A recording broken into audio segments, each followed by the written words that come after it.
ভাই, হিরো আলমকে নিয়ে যারা টোল করে বা বিভিন্ন খারাপ মন্তব্য করে, আমি তাদের উদ্দেশ্যে বলি, হিরো আলম সত্যি সেই হিরো আলম, কারণ সে তার যোগ্যতায় আজ সেই পর্যন্ত এসেছে। আপনি যদি বলেন যে হিরো আলমকে কেউ সাহায্য করেছে এই পর্যায়ে আসতে, আমি বলবো না, কখনো না। কারণ সে তার নিজের যোগ্যতায় এসেছে। যদি আপনি বলেন কি হিরো আলম ভালোভাবে কথা বলতে পারে, আমি বলবো না। যদি আপনি বলেন তার কি চেহারা ভালো, আমি বলবো না। আপনি যদি বলেন তার কি পড়াশোনার যোগ্যতা আছে, আমি বলবো না।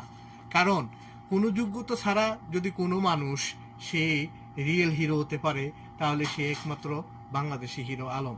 সে টোকাই থেকে হিরো হয়েছে, এটা তার একান্ত নিজের যোগ্যতায়। কেউ তাকে কোনোভাবে কোনো রকম সাপোর্ট করেনি। সে নিজের যোগ্যতায় সে আজকে হিরো আলম হয়েছে। তার জন্য সেলুট।